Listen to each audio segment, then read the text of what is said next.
지난 시간에 우리 이 앞부분을 좀 살펴봤었습니다. 근데 이 앞부분은 사실 그렇게 특별히 뭐 내용이 있진 않았고, 지난번에 했던 것만 살펴보면은 지난번에 생물의 특성을 좀 살펴봤어요. 그래서 세포로 구성되어 있다, 물질 대사를 한다, 자극에 대한 반응이 있다, 항상성이라는 특징을 가진다, 발생과 성장, 그리고 생식과 유전, 적응과 진화를 하게 된다. 이런 특징들, 그리고 생명과학이 어떤 분야가 있는지 정도만 살펴봤어요. 네. 그리고 나아가서 오늘은 물질대사, 생명활동과 에너지 부분을 좀 더 나가보도록 하겠습니다. 일단 물질대사 우리 이미 예전에 했었어. 기억나? 네. 뭐죠? 오, 효소. 그쵸, 효소. 우리 몸에서 일어나는 모든 화학 반응을 다 물질대사라고 했어요. 우리 몸에서 일어나는 모든 화학 반응. 그 화학 반응을 다 물질대사라고 했고, 효소가 관여한다 라는 거는 이미 지난번에 했었습니다. 그래서 물질대사 하면은 땡땡작용과 땡땡작용 두 가지로 나눠진다 했었는데, 동화작용, 이화작용. 동화작용이 위에 칸에 들어가고요. 이화작용이 아래 칸에 들어가요. 히터 꺼도 되죠? 네.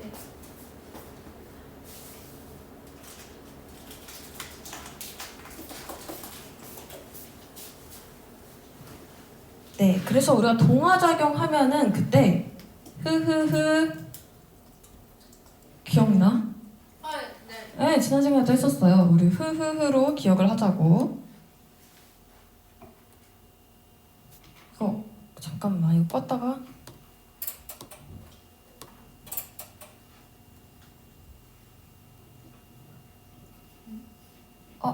이러면 안 되는 거 아니야?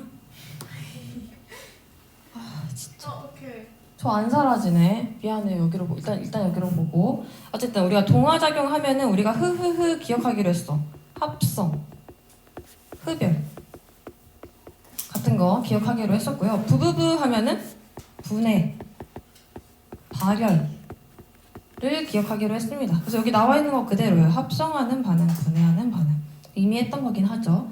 그래서 우리가 동화작용 같은 경우에는 그래프로 보면은 물질이 작고 간단한 물질에서 크고 복잡한 물질로, 이화작용은 크고 복잡한 물질이 작고 간단한 물질로 만들어질 때를 우리가 동화작용, 이화작용이라고 각각 불렀었죠. 그래서 그래프로 보면은 이런 식으로 나타나게 된다.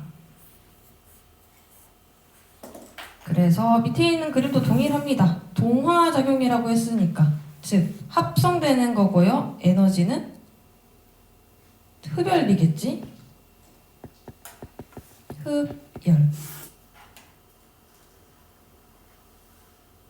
반대로 오른쪽에 있는 이화작용 같은 경우에는 에너지를 지금 방출하고 있죠? 작고 단순한 물질로 만들어진다. 발열 반응이 일어나게 됩니다.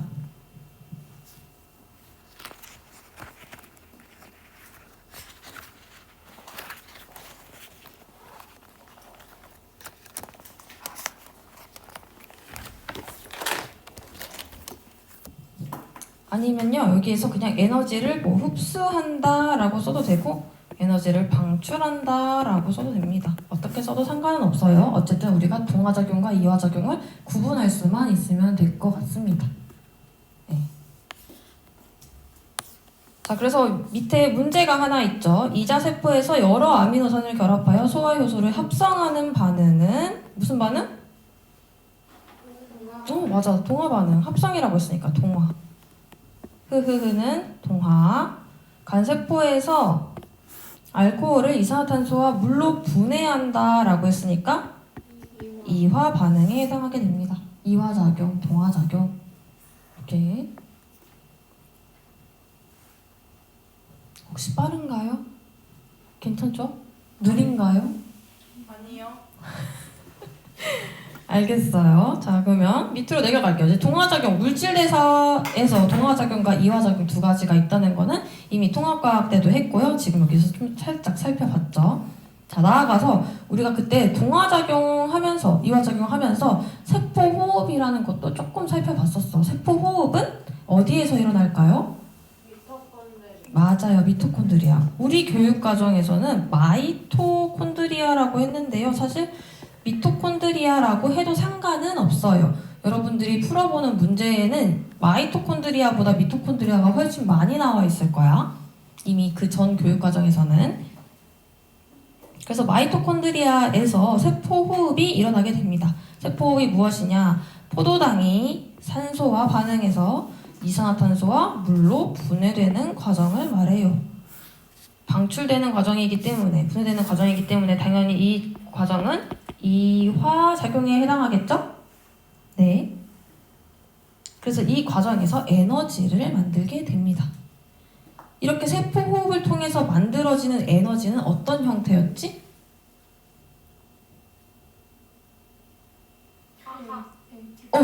맞아. ATP.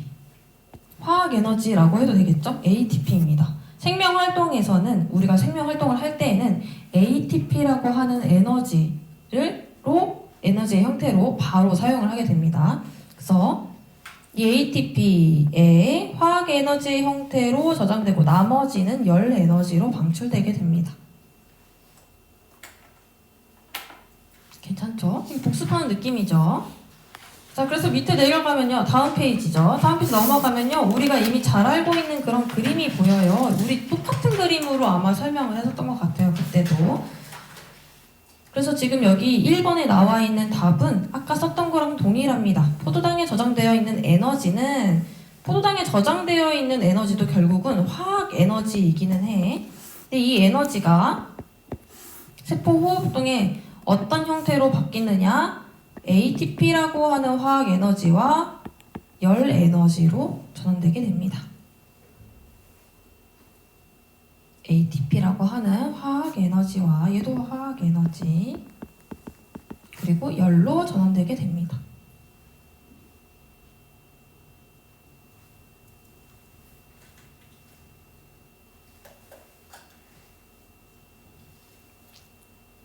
그리고 우리 몸에서 세포 호흡이 일어나야 되는 까닭을 뭐 여기 밑에 있는 여러 가지 생명 활동을로 관련 지어서 설명해봐라 라고 되어 있는데 이런 과정들이 일어날 때 심장박동, 효소, 합성 등등등 여러 가지 생명 활동에는 모두 다 에너지가 필요하기 때문에 그냥 세포 호흡이 일어난다 라고 생각하시면 되겠습니다.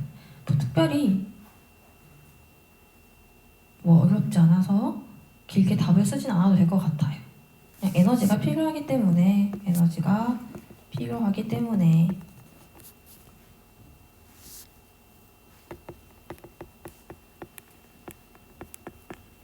정도로만 쓰면 되지 않을까 싶습니다.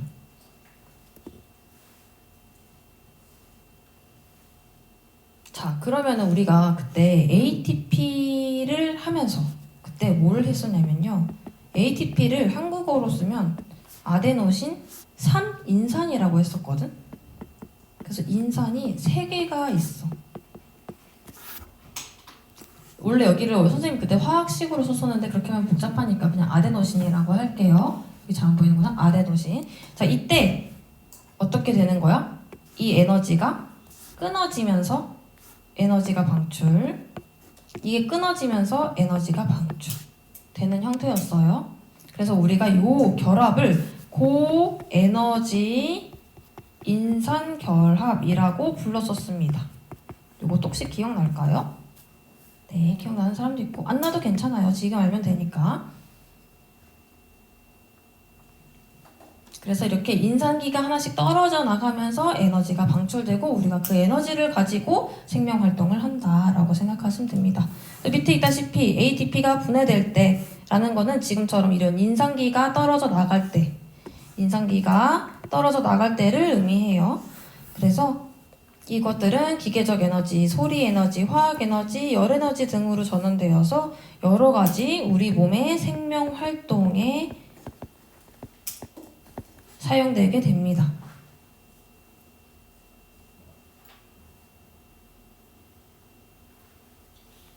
좋아요. 어렵지 않죠?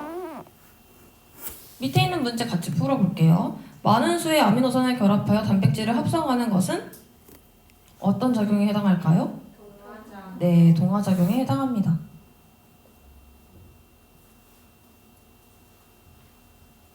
2번도 볼게요. 세포호흡에 대한 설명으로 옳은 것만을 보기에서 있는 대로 고르자. 세포호흡은 아까 동화작용 아니고 이화작용. 세포호흡은 마이토콘드리아에서 일어난다고 했었고, 세포호흡 과정에서 방출되는 에너지는 모두 ATP로 저장된다? 아니었지? 그거 말고도 열 에너지가 있었죠. 그래서 니은이 답입니다. 네. 하나도 안 어렵네요. 자, 넘어가겠습니다. 넘어가면요, 이거는 여러분들이 중학교 2학년 때 배웠던 내용이야. 선생님은 소순호배 이렇게 불렀는데 왜 소순호배냐? 소화계, 순환계, 호흡계, 배설계라서 소순호배 이렇게 불렀었어요. 혹시 기억날까요? 중학교 2학년 때 배운 내용인데 기억이 안 나요. 괜찮아요. 여기는 소화계, 순환계, 호흡계, 배설계에 대해서 우리 중학교 때 되게 많이 배우긴 했어. 각 기관의 기관명이나 아니면 거기서 일어나는 어떤 작용이 있는지까지 다 살펴봤었는데, 사실 지금은 거기까지 한다기보다는 얘네들이 다 통합적으로 작용하고 있구나, 우리 몸에서 서로 상호작용하고 있구나 정도로만 기억하고 넘어가면 되는 가벼운 부분입니다. 먼저 기관계, 세포호흡과 기관계를 같이 살펴보면 생물이 세포호흡으로 생명활동에 필요한 에너지를 얻기 위해서 세포에 영양소와 산소를 공급하고, 또 노폐물을 몸 밖으로 내보내는 과정에서 아까 말한 소, 순, 호, 배가 관여하게 된다 라고 생각하시면 되겠습니다. 그래서 먼저 소화계부터 보겠습니다. 소화계는 나와있다시피 입, 침샘, 식도 등등등 여러 가지 기관들로 구성이 되어 있어요. 그래서 소화계 같은 경우에는 음식물을 에너지원으로 이용할 수 있는 녹말, 지방. 지금 녹말은 탄수화물이죠. 지방은 지방이고, 여기 한 개 없는 게 있지. 맞아, 단백질. 단백질, 탄단지를 분해해서 흡수할 수 있도록 해주는 게 소화계의 기능입니다. 그래서 분해된 영양소는 작은 창자에서 흡수된 다음에 어디로 가느냐? 순환계로 이동을 해. 왜냐? 이렇게 분해해서 흡수한 애들을 결국 우리 온몸으로 보내줘야 하기 때문에, 순환계로 이동하게 됩니다.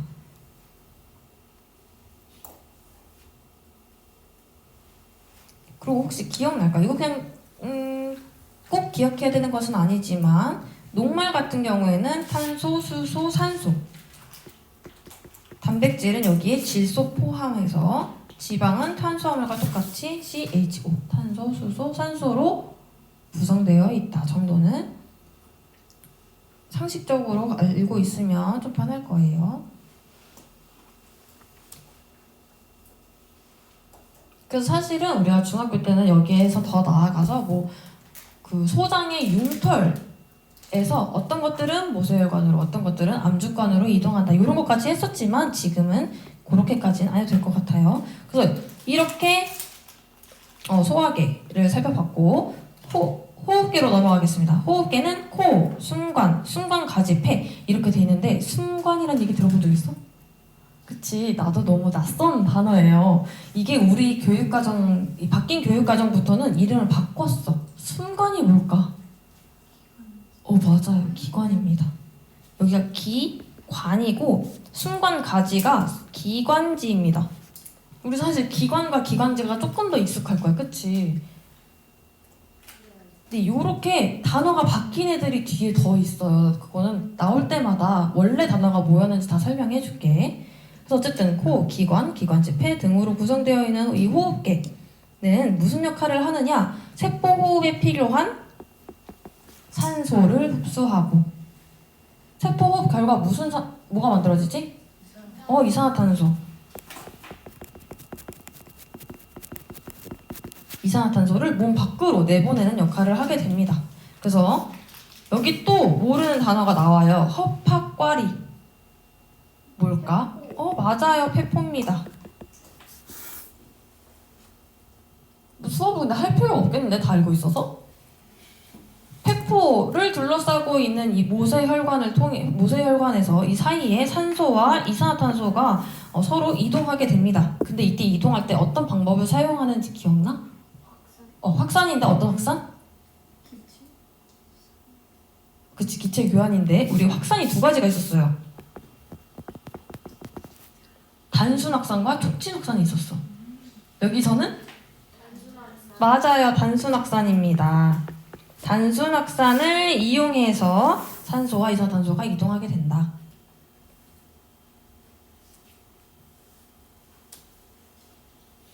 소화계에서 마찬가지로 소화계에서 영양소를 흡수했던 거와 마찬가지로 이 순환계에서 얻은 산소를 우리가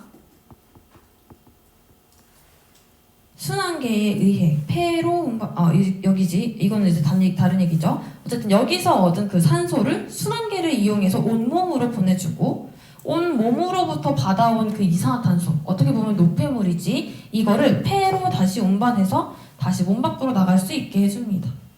그 정도는 어렵지 않죠. 그렇게 영양소나 산소 그리고 노폐물을 이동시키게 해주는 게 바로 순환계지. 순환계는 심장, 혈관, 혈액으로 구성되어 있습니다. 그래서 영양소와 산소를 세포에 공급하게 되고 아까 말했던 노폐물을 운반하게 됩니다. 노폐물은 폐로 보낼 수도 있어. 폐로 보내게 되면 뭘 보내는 거야? 이산화탄소, CO2라고 적어줄게요. 이산화탄소를 내보낼 수도 있고 또는 배설계에 보낼 수도 있어. 물이나 요소 같은 거. 혹시 요소가 뭔지 기억할까요? 기억이 안 나요. 괜찮아요. 우리 단백질에 탄수화물이나 지방이 가지고 있지 않았던 원소가 하나 있었지?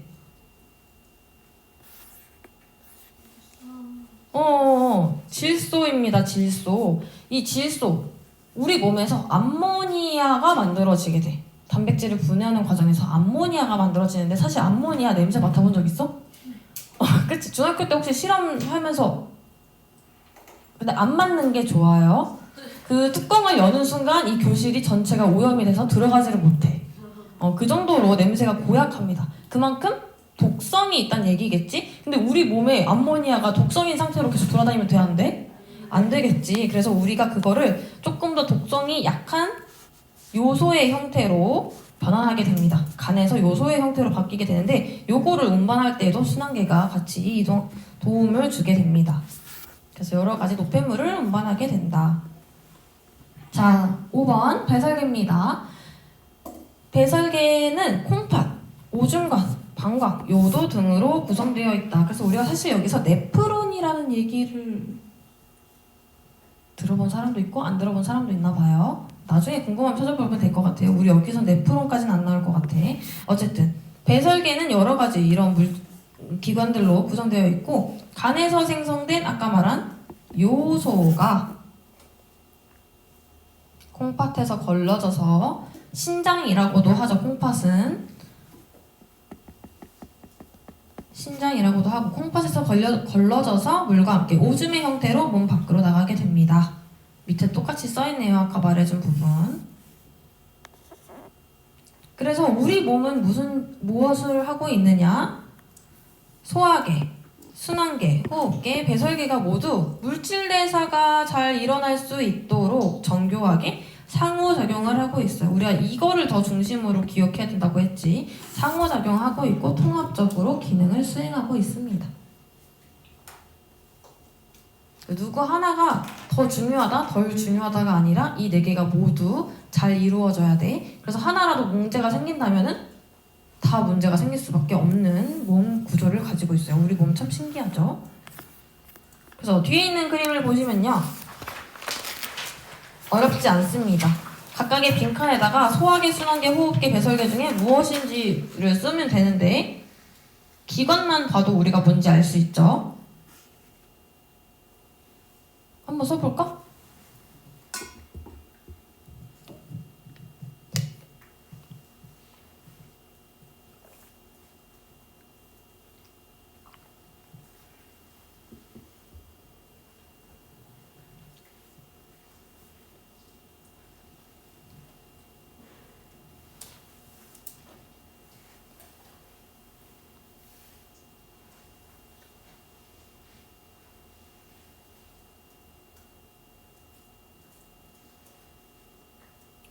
다 쓴 것 같아요. 폐가 있는 부분은 네, 호흡계. 위가 있는 부분은 소화계. 자, 밑에 심장이 있는 부분은 순환계. 콩팥 있는 부분을 배설계라고 하죠. 그래서 배설계에서 오줌이 만들어지게 됩니다. 우리 기억나요? 똥은 배설계일까? 배설계에 해당하는 게 아니지? 뭐랑 해당될까? 소화계. 잘 기억하고 있어요. 소화계를 통해서 흡수되지 않은 덩어리들이 우리가 대변의 형태로 나오게 되죠. 그 차이 정도면 될 것 같습니다. 여긴 다 넘어가고 밑에 있는 확인 문제입니다. 혈액을 걸러서 요소 같은 노폐물과 여분의 물 등을 오줌의 형태로 몸 밖으로 내보내는 기관계는 배설계입니다.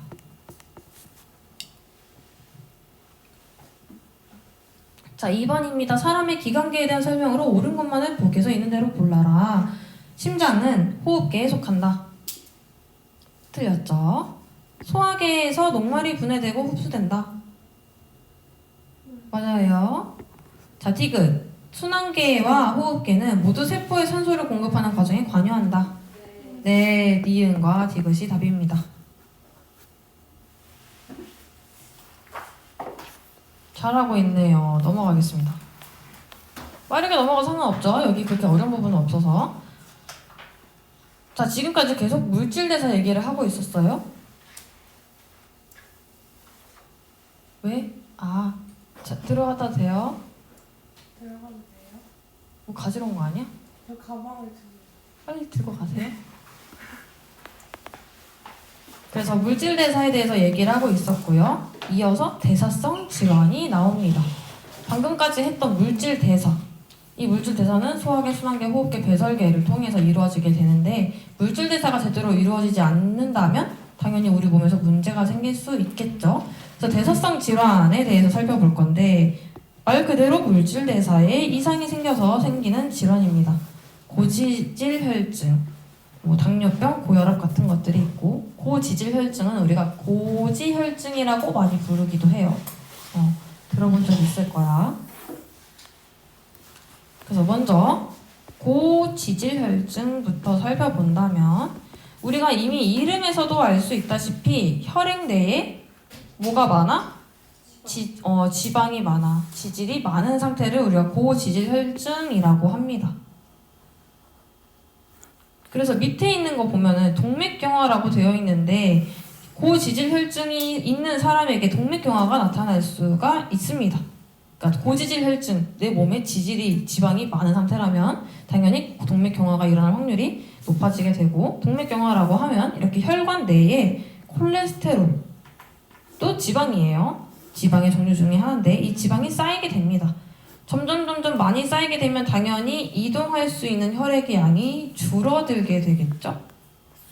그래서 여기는 우리가 사실 나중에 공부할 때 외울 필요까지는 없을 것 같지만 여기에 한번 답변을 써놓을 테니까 여러분들도 같이 쓰면 좋겠습니다. 혈관의 안쪽 벽에 콜레스테롤이 지속적으로 쌓여 동맥경화가 진행되면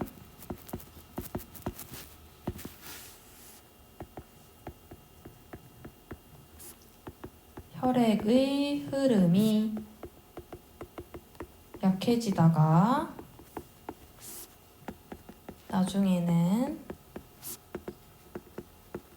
혈액이 거의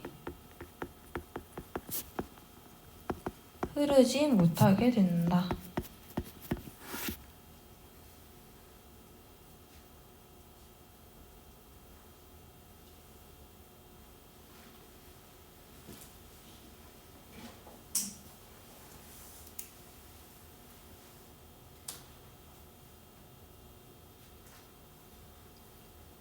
당연히 그렇게 되면은 심장이나 뇌에 어떤 영향을 줄까? 충분한 피가 공급되지 맞아요. 충분한 피가 공급되지 못합니다. 그 충분한 피엔 뭐가 있어? 않죠. 맞아, 여기 안 보이네. 영양소와 산소. 맞아요. 이것들이 있어야 하는데 이 산소나 영양소 같은 것들이 충분히 공급되지 못하는 상황이 오겠죠. 그러면은 뭐 심장 동맥이 막히게 되면 생명을 잃을 수도 있고요. 뇌 공급이 되지 않는다면 뇌가 마비될 수도 있고 감각 이상 등 여러 가지 문제들이 발생할 수 있겠죠. 그래서 고지질혈증은 조금 이제 위험할 수 있습니다. 여러분들은 사실 좀 해당이 안 될 수도 있지만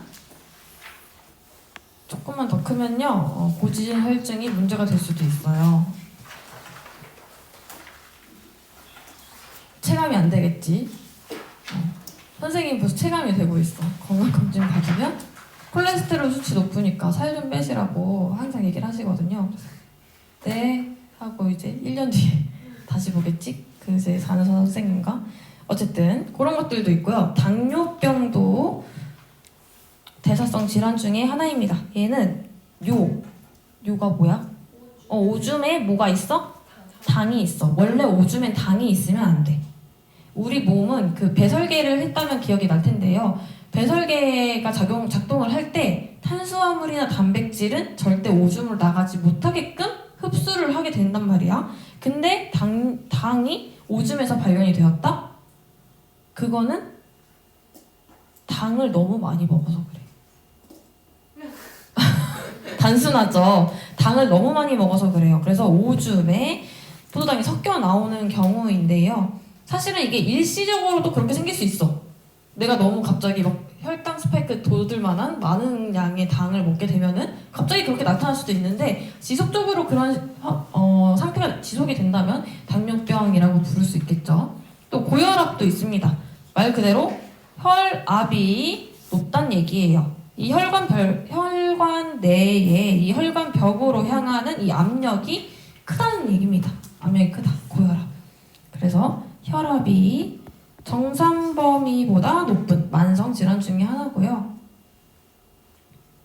고혈압은 심장에 부담을 줄 수밖에 없기 때문에 고혈압이 있는 사람은 건강한 사람에 비해 심혈관계 질환에 걸릴 가능성이 매우 높습니다. 그래서 우리가 이런 대사성 질환을 예방하기 위해서 원인을 먼저 살펴봐야 해요. 유전적 요인일 수도 있고 노화일 수도 있고 과도한 영양 섭취일 수도 있고 운동 부정일 수 있어요.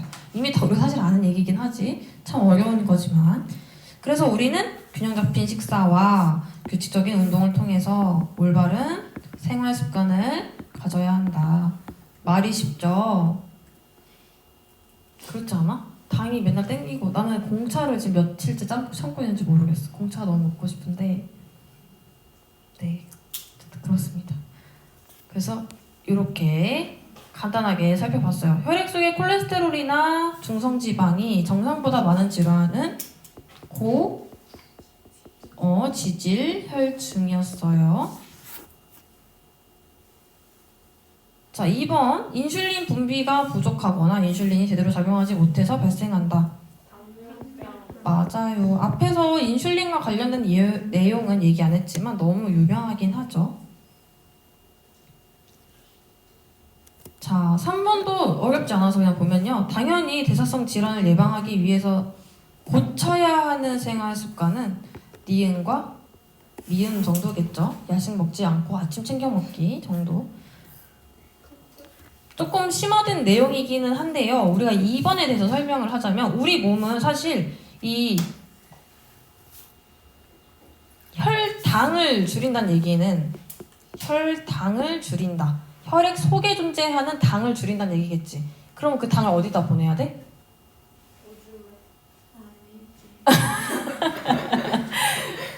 오줌에 보내면 당뇨병이잖아요. 정상인 사람들은 어떻게 할까? 섭취된 당을?